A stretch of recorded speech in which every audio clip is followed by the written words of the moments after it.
Sam, what is Hamas?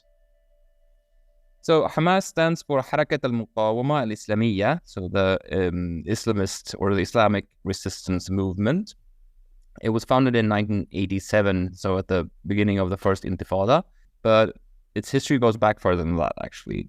The founding in 1987 came from at least 2 decades of Islamist or religious political organizing, specifically in Gaza, but also in the West Bank, of course.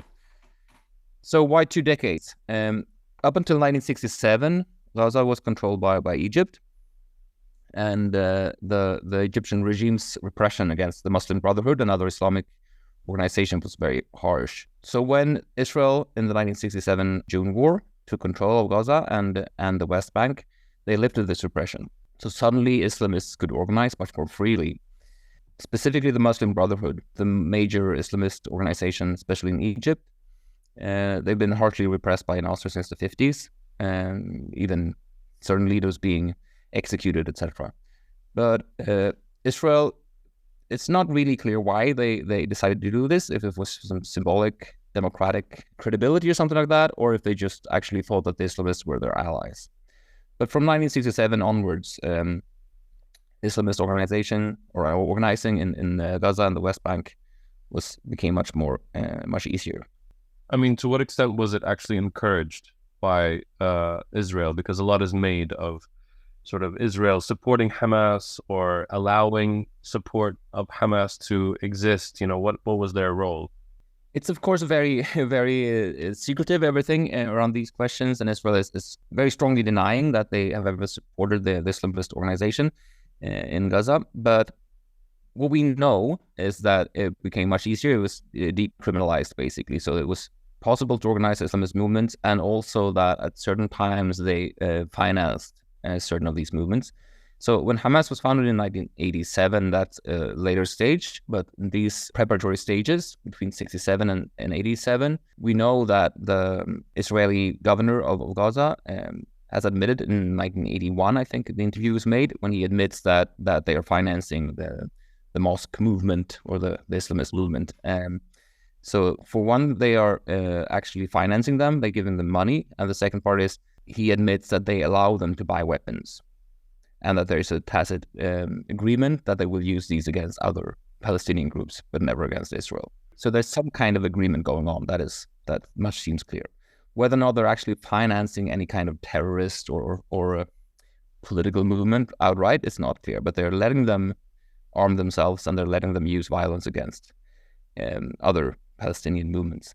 And this is also important. During this 2-decade era, all other Palestinian political movements in Gaza are boycotting the Israeli government and the Israeli governing institutions in Gaza, except for the precursors of Hamas and other Islamist movements, who are somehow or to some extent cooperating with the Israelis. So, I mean, you mentioned that Hamas was founded in 1987 during the height of the first Intifada, which was very much a movement that maybe not really an Islamist movement. You know, it was a movement led by women. It was very secular and non-violent, etc., etc. Again today, all over the West Bank and Gaza Strip, young Palestinians rioted against Israeli occupation. It's been going on every day for 7 days, and there's no sign that it's going away. But that movement kind of, the first Intifada led to the Oslo Agreement, which was a massive failure. So am I right to interpret this as the moment when Hamas really gains widespread popularity, when the Oslo Accords completely fail? Yes, I would say so. But if we go back to the first Intifada, as you mentioned, it was very much not an Islamist Intifada at all. A very, very small contribution from the Islamist movement. Rather, the Hamas being founded in 1987 is more like they're pressured to leave this kind of quietist or non-interference with the Israeli authorities, and they're forced to kind of become more politicized and organize themselves as a resistance movement, which also, as mentioned, what they call themselves, Harakat al-Muqawama, so the movement of the resistance. Up until that moment, they see themselves as a religious reform movement who are fighting other Palestinian groups for kind of control over Palestinian society and morals. So there's more like an infighting going on. But in 1987, they see themselves as they have to kind of also start explicitly organizing against the Israeli occupation. That is more like they're stepping up to not be left behind by the popular organization, and as you said, which is mostly or almost exclusively nonviolent, and also to kind of form their own resistance movement, because at this time all other political Palestinian movements are basically leftist, from Fatah, who are somewhat social democratic, left centrist and nationalist, to PFLP and DFLP, etc., who are radical Marxists. But as you mentioned, the Oslo Accords, from the Intifada comes the Oslo Accords. From 1991 to 1993, the negotiations are ongoing, and many Palestinian movements are critical of this at the time, but Hamas steps forward as the main group which kind of rejects the agreements outright. While Fatah, of course, they bank totally on the agreements succeeding and them getting their own state, basically, which they will be able to control. So in 93, still most people, I think, most Palestinians are somewhat in support of Oslo. At least they think this is a way to move forward. But Hamas is seen as the main antagonists. And of course, this is also when the suicide bombings start.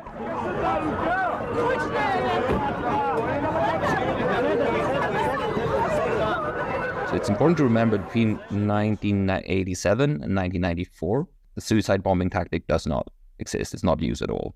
It's been used in Lebanon by specifically by Shia groups, but Hamas don't use this tactic at all. But from 1994, explicitly as a response to the Baruch Goldstein's attack on the Ibrahimi Mosque in Hebron in 1994, which kills tens of Palestinians, they start using suicide bombings to retaliate against the Israelis. The Goldstein massacre and these suicide attacks, they specifically target civilians, right? Yes. Even though Hamas says it mostly targets military personnel, but basically they don't really care. And Baruch Goldstein's attack on the mosque is obviously he's not in any possible way trying to kill militants or guerrillas or anything. So this is obviously this is an escalation of the violence, and it also raises Hamas's standing, let's say, as the representatives of the resistance, because for a while, from going from a situation where Palestinians are killed and Israelis are not, basically, for a couple of years, almost as many Israelis as Palestinians are killed in the conflict, which obviously means that it seems to those who are for an escalation, they take the leading role, let's say, and they seem to be efficient without putting any ethical positive content in that. It's obviously it's a strategy that works in the sense that it strikes back at the Israelis. In 2000, the second Intifada breaks out, and basically the Oslo Accords fall apart. And from this point on, Hamas's position as the radical alternative to Fatah becomes more and more pronounced. Yeah, and I mean, this is also leading up to Hamas taking power in Gaza, which happens around 2005, 2006. What is the process that leads up to it, and how does it happen? So a very complicated process, many different stages. We'll try to summarize it somehow. So the second Intifada is much more violent than the first. It's military confrontation, there's guerrilla warfare, there's bombings, there's reoccupation of the West Bank and Gaza, etc., by the Israeli military. But in the middle of this, there's still elections held in 2006. It's towards the end of the most violent phase of the Intifada, but it's still, violence is ongoing, basically. In the Palestinian territories, the Palestinian elections are held in 2006. With 77% of 1.3 million eligible Palestinians having voted, all observer groups agreed the elections were well managed and that the final vote reflected the will of the Palestinian people. The surprise outcome was a majority for Hamas, which took 74 out of 132 seats in parliament. Basically, everyone seems to have banked on the idea that Fatah would win. But what ends up happening is that Hamas wins, not by it's not a landslide, but they have a clear majority. And they win these elections to the shock of the international community, the Israelis, the Americans, Fatah, of course, and the situation suddenly changes. The thing is, Hamas had been boycotting the elections up until this election. This is the first time they really campaign and they try to see if they can win, and they do. So how come they win this election? This is a very important question. From the West or the Americans, it's usually interpreted as Palestinians voting for terror. Palestinians want violence. That's what they're voting for. But if you look at this, a very interesting exit poll was actually made during these elections. Also needs to be noted that there's lots of election observers present, and the agreement is unanimous that these elections are free and fair and well organized, and the participation is high, etc. So this is a good. These numbers are good representatives of what Palestinians actually think. So let's just go through these numbers because I think they're really interesting. So out of the people who voted in 2006, the support for peace agreement with Israel is 80% amongst Palestinians. On the question, should Hamas change its policies regarding Israel, i.e. move away from terror, move away from violence towards reaching an agreement, 75% support this. On the other hand, do you think that corruption will decrease if Hamas takes power? 78% think this. This is far higher numbers than the people who voted for Hamas. Even people who vote for Fatah think if Hamas wins, corruption will decrease. Do you support a national unity government, i.e. where all Palestinian parties and movements would work together? 81% supports this. Would you reject Fatah not joining a national unity government? 72% think this would be wrong. So clearly, a huge majority supports peace agreement with Israel, some kind of coexistence, but they also think that the current situation or the current government of the Palestinian territories is deeply corrupt and not to be trusted. And they want a national unity government, and they think Hamas will be a positive influence on that. So basically, people are voting for independence, non-corruption, eventually a peace agreement. But what happens after this is that it's a very complicated process, but basically a year or so after the elections, a civil war breaks out between Fatah and Hamas.